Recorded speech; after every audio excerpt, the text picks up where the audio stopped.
Расцветали яблони и груши, поплыли туманы над рекой. Выходила на берег Катюша, а высокий берег над рукой. Выходила на берег Катюша, на высокий берег над рукой. Выходила за тобой, населяется земля. Радостная над нами, праздник ты тоже мечта. Радостная над нами, под тобой на воду на вон. Тянется сердце помогает, пусть качается нами солнце. Деда череда самого рамота, от того шутовый завод. Пусть качает нам оставил лайка, пусть качает шептарем натаял. Десятку отделяя от натюря, ай я бог, ты нос не набор.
Она пришла ко мне со своим маленьким сокровищем и со своей огромной бедой.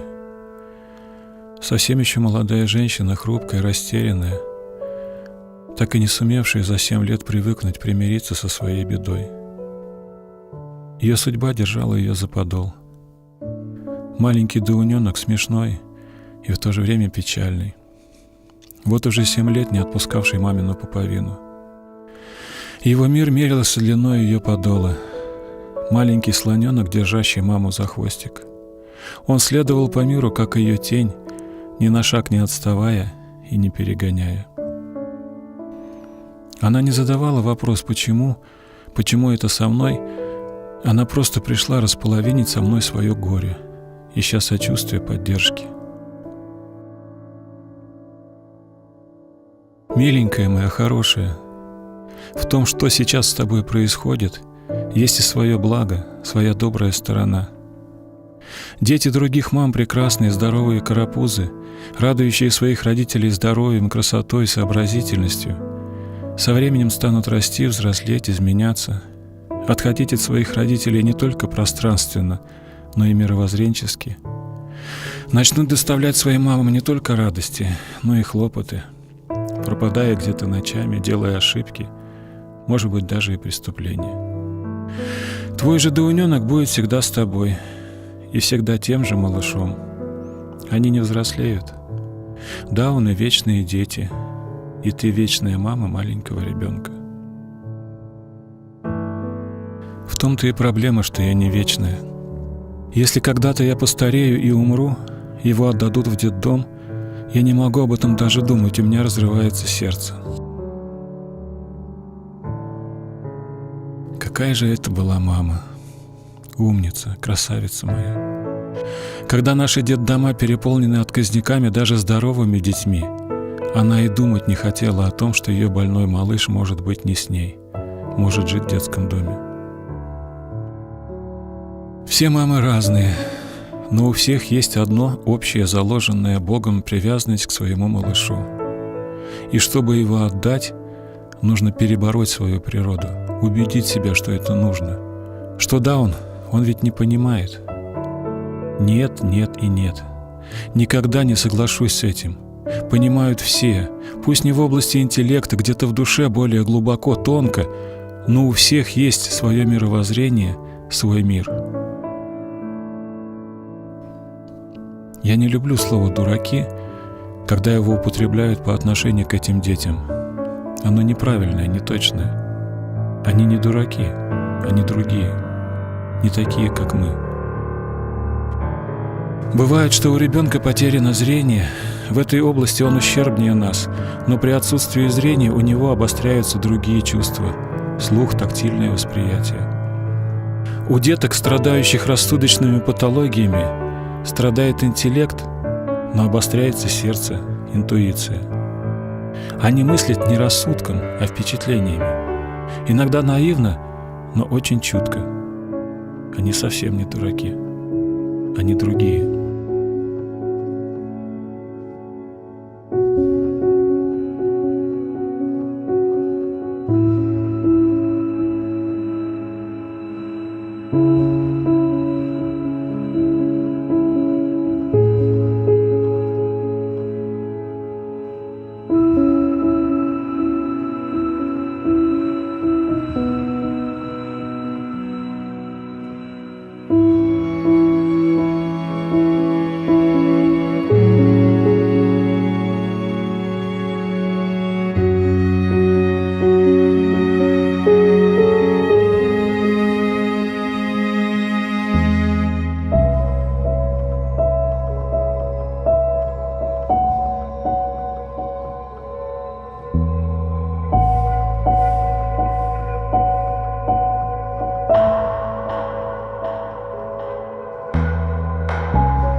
растение или человек?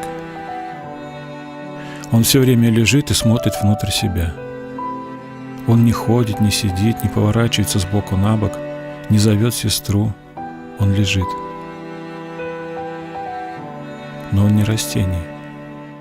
Я глажу пальцами по его щеке, по носику, подбородку, зову тихонько нараспев: «Левушка, маленький мальчик, хороший». И вдруг он начинает улыбаться легонько, кончиком, уголком своего милого ротика и чуть пошире. Водит глазами в пустоте, пытаясь увидеть меня. Он реагирует, он живет. Живет ровно столько, сколько ему позволяет его тяжелый недуг. Его голова весит больше его тела, и в ней, в такой большой голове, совсем немного жизни. Но она там происходит. Не останавливается, не замирает совсем. Он реагирует на меня кротко, очень легонько улыбается, а иногда из глазика вдруг выкатится слезинка и потечет по бледной щеке. Я понимаю, что ему сегодня больно. Он живой, он не растение. Хотя уход-то за ним действительно, как за цветочком на окне. Перевернуть с бока на бок, чтобы не было пролежней, протереть, в свое время накормить через зонт. Он даже глотать сам не может. Поменять пеленку и все. Этот ребенок не побеспокоит даже криком, шумом. Он все время молчит. Но растением я могу назвать его только в порыве нежности. Цветочек ты мой красивый, аленький.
Душа этой девочки очень чуткая, как натянутая струна, которой стоит коснуться лишь легонько, и она зазвенит, зазвучит, очень пронзительно, чисто.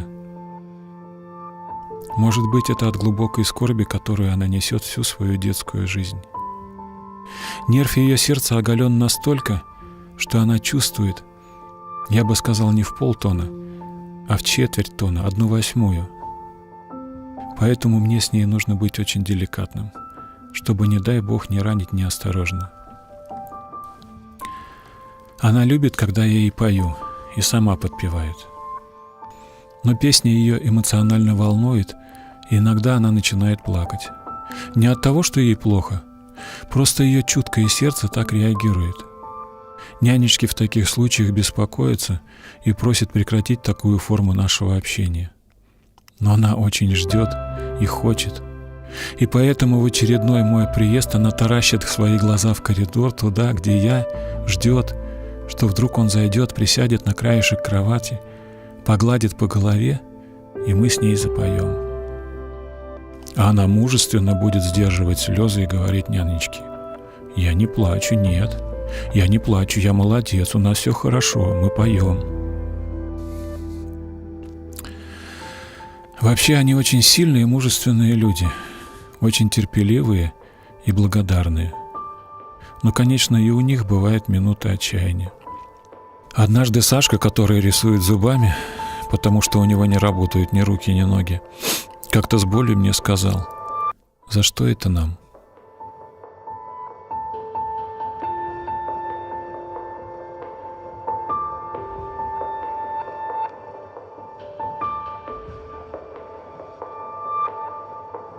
Вопрос не поставил меня в тупик, нет. Может быть, в другой обстановке, в других условиях я бы смутился, замешкался.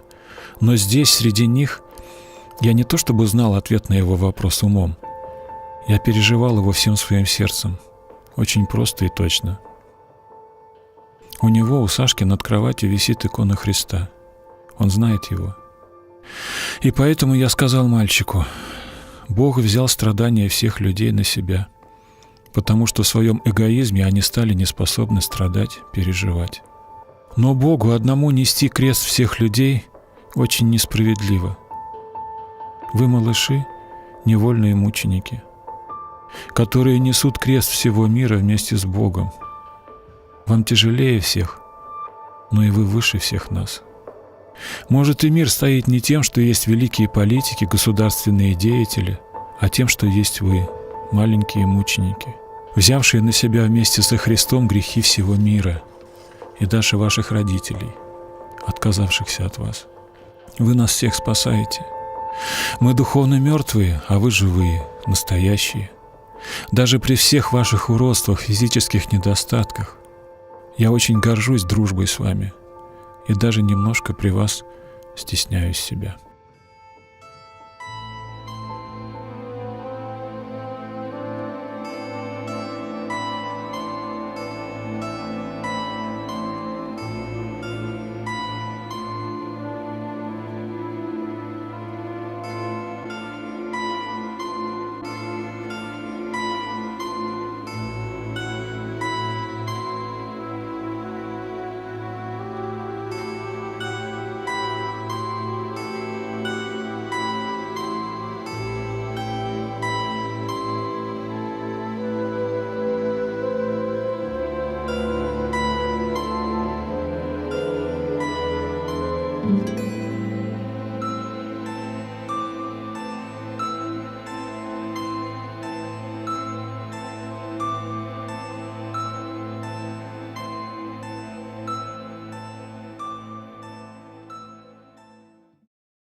Интересно, как он представляет этот наш мир, если он никогда его не видел. Когда человек теряет глаза, уже пожив, посмотрев, у него остаются в памяти образы, ассоциации. А когда он родился таким, в полной темноте, его знакомство с окружающим миром происходит только на слух и на ощупь. Конечно, еще обоняние. Какими он нас представляет, когда мы заходим в палату? Все его внимание сосредотачивается на звук, на запах. Он замирает и слушает. Мы еще не обратились к нему, но он нас уже услышал. И это очень ярко видно. «Тик-так, тик-так, тик-так», — говорю я. «Тик-так», — отвечает он. «Здравствуй, малыш». «Тик-так». Их здесь слишком много. Нянечки спешат от одного малыша к другому, пытаясь заменить маму. В сущности, они и есть мамы для этих деток. Малышам нужно очень много внимания, чтобы они развивались, не слишком отставая от своих здоровых, благополучных сверстников. Хотя, конечно, болезнь будет брать свое, мешая им вовремя начать говорить, ходить, если кто-то из них вообще сможет ходить. Но душой они не отстают. Сердце этих малышей очень чуткое и доброе.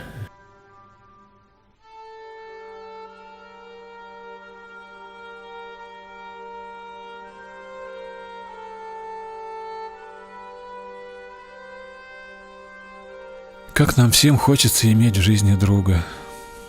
Представляете, как друг необходим ему в черноте его одиночества. О, как бы он его ценил, как любил бы. Друг был бы его сокровищем.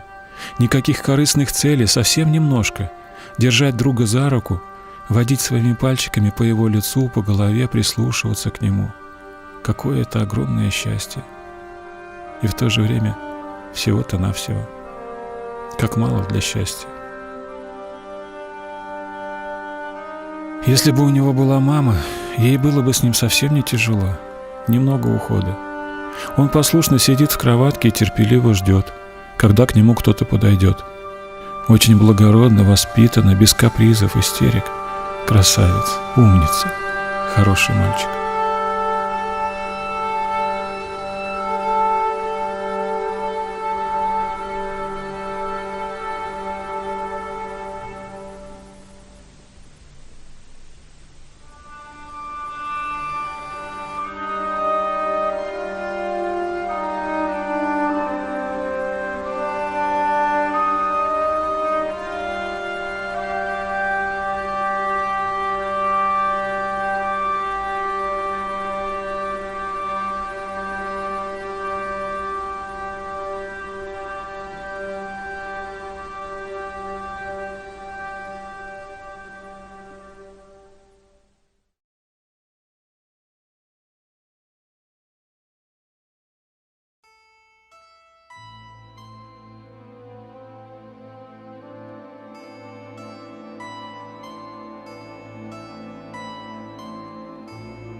Удивительный случай.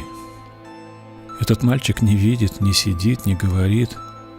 Его родители живут за 700 километров от города, в котором находится детский дом. Очень далеко. И вдруг за день до их приезда малыш начинает радоваться, проявлять легкий восторг. И потом приезжают они. Совершенно нормальные, хорошие люди, не алкоголики, не хулиганы. Просто они не смогли поднять этот груз. Слишком оказался он тяжел. Не дай Бог никому. Я не могу ни в коем случае их осудить, но и оправдать не могу. Не имею права пред ним. Поэтому я только вздыхаю и молчу. Молчу и молюсь. Господи, помилуй всех нас. Откуда он чувствует их приезд? Как? Бог ему говорит. Какой атеист докажет мне обратное? На что он будет ссылаться? Какие причины, доводы приводить? Совершенно слепой, недвижимый ребенок чувствует приезд родителей за сутки, за сотни километров. Это невероятно. Он ограничен своей болезнью, но он не дурак. У меня аж мурашки по телу. Настолько все необычно.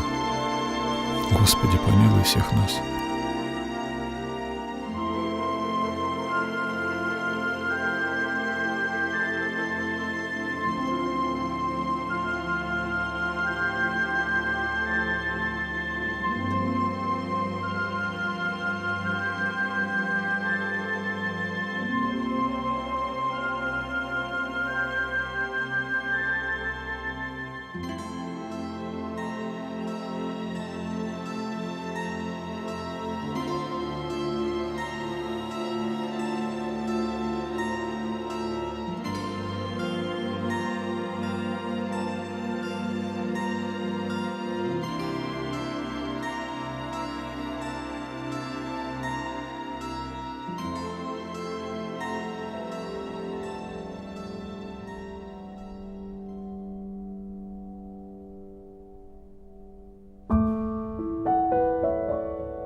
здесь есть друг, очень серьезный, я бы сказал, даже мудрый. Его речь завораживает, настолько она красива, интеллигентна, взвешена. Я просто любуюсь, как он говорит. Удивительно, в учреждении для умственно ограниченных детей такой феномен. Он выучился читать по Евангелию. Нянечка показала ему по тексту буквы, вот это А, это Б и так далее. И он потихоньку стал читать и писать. Однажды он обратился ко мне с вопросом, с просьбой о помощи. Ему нужен был житейский совет, и он начал издалека. Когда я родился, то родители в роддоме отказались от меня, так как я был нездоров, и меня отдали в дом малютки. Но в 2 годика меня усыновила молодая семья, у которой не было своих детей. С новыми родителями мы прожили еще 3 года до моего 5-летия, как вдруг новое горе. Приемная мама умерла. Через некоторое время папа женился во 2-й раз, и его новая супруга поставила условия: или он, или я. Так я во 2-й раз оказался в детдоме. Мое детское сердце, дважды пережившее предательство взрослых, заболело обидой на них. На сердце как будто лег маленький камень, который давит его. Я чувствую этот груз. Я стал расти, развиваться, и этот камень как бы стал расти вместе со мной. Он увеличивается и тревожит меня. Я понимаю, что это нехорошо, неправильно. Нужно простить, забыть, избавиться от этого. Но ничего не могу с собой сделать. Становится легче, когда я читаю Евангелие, но потом все возвращается. Помогите мне, пожалуйста. Я был поражен душой этого мальчика. Тогда мы с ним впервые говорили о Боге. И потом не раз возвращались к этой высокой теме. Но однажды он меня очень огорчил.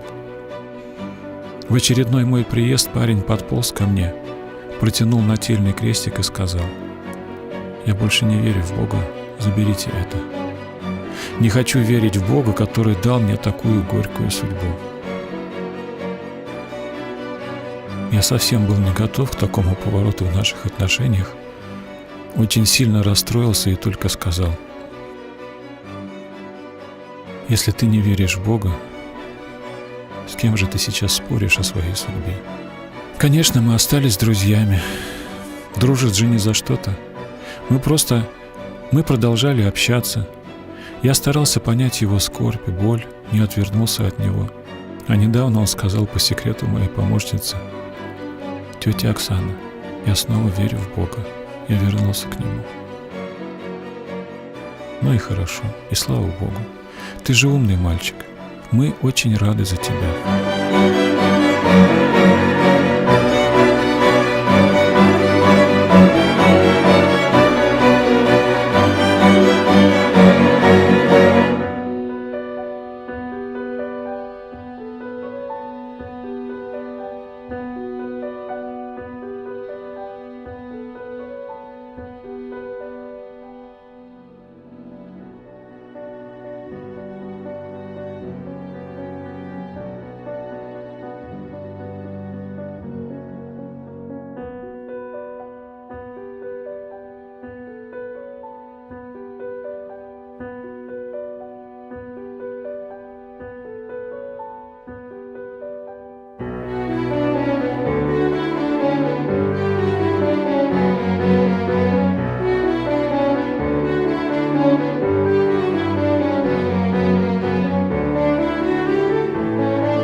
Я раньше никогда не видел аутистов.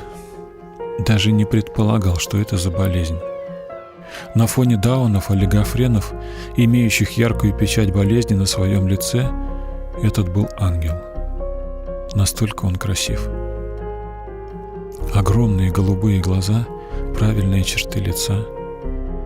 Его состояние даже трудно назвать болезнью.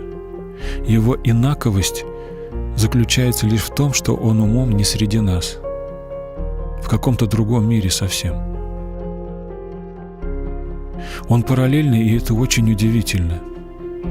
Все дети вокруг ведут себя динамично, шумно, по-детски, а этот сидит и смотрит в свой мир внимательно, как-то мягко, ненапряженно.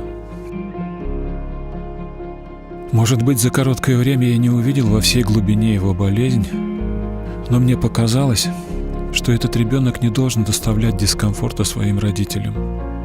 Хотя, впрочем, что я в этом понимаю? Ведь была же какая-то очень веская причина, чтобы отдать его в детский дом. Когда он прожил с родной мамой дома 9 лет. И вдруг такое решение. Это совсем не тот случай, когда отдают в роддоме, еще не привыкнув, не прикипев. Чтобы отдать через 9 лет такого красавца, это очень сложно. Я отец 6 детей, не могу даже примерить на себя эту ситуацию. Сразу ноет сердце, и я отвожу мысль от этой темы.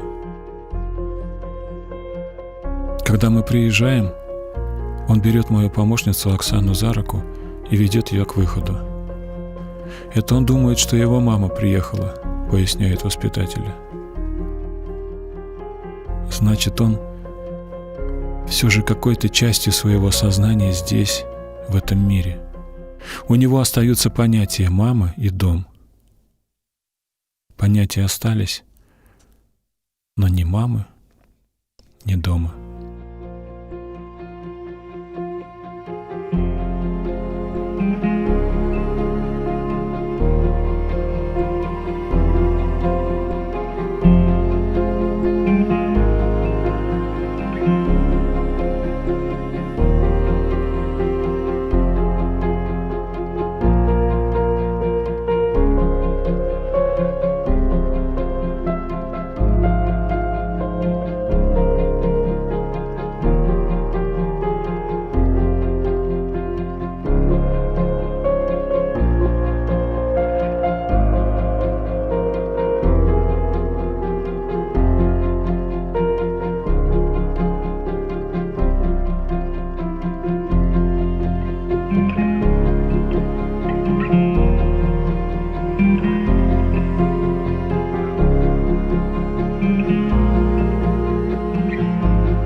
нарисуем такую бесконечную линию.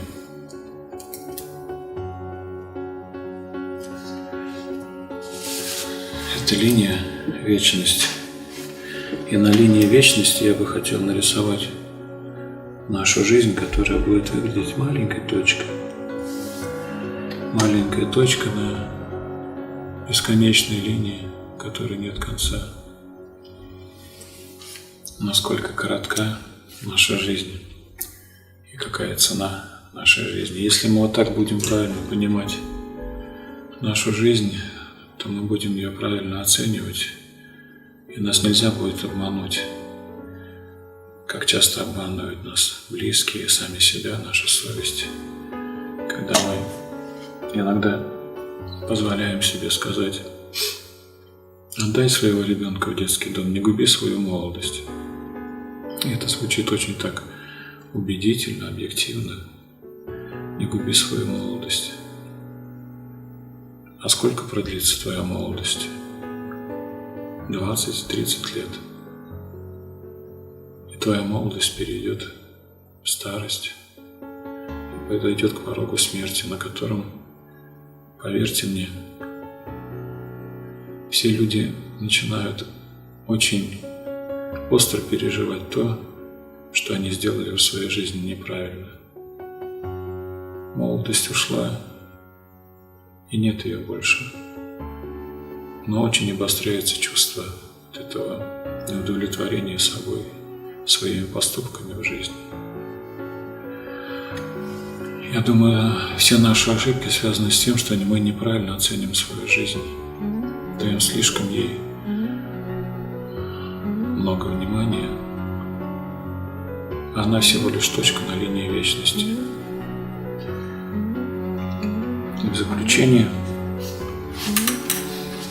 я бы хотел сделать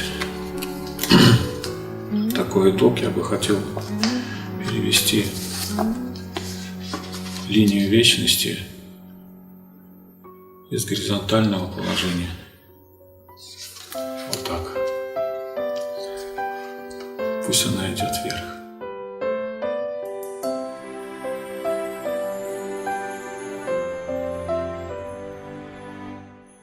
Все не ладится, бывает, словно воск надежда тает, и душа не верит в чудеса. Мир не прав, жесток и тесен, он тебе не интересен, и тогда ты смотришь в небеса.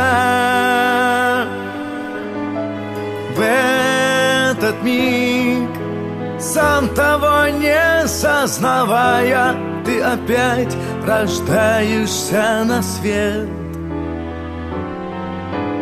И любовь в этих муках оживает, чтобы вновь исполнить свой завет. Будем радоваться Божьему в людях и добром дорожить. Будем ради тех, кто дорог нам, будем жить.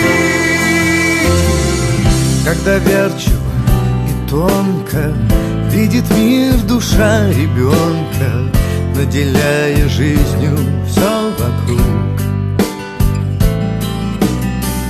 Облака узор на блюдце оживают и смеются, и медведь из плюша лучший друг. Вот и ты вспомни, как бежал по лужам, как искрился радугой твой смех. Что тебе было в этом мире нужно, чтобы быть в тот миг счастливей всех? Будем радоваться Божьему в людях и добром дорожить. Будем ради тех, кто дорог нам, будем жить. Так устроено в природе все, что с нами происходит, это видимость того, что в нас.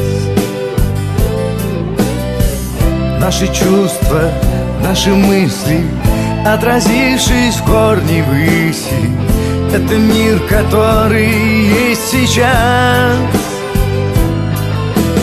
Так зачем столько горя, зла и боли нам на этой маленькой земле? Может быть, если это в нашей воле, сделать мир хоть чуточку светлей. Будем радоваться Божьему в людях и добром дорожить. Будем ради тех, кто дорог нам, будем жить, будем жить, будем жить, мы будем жить.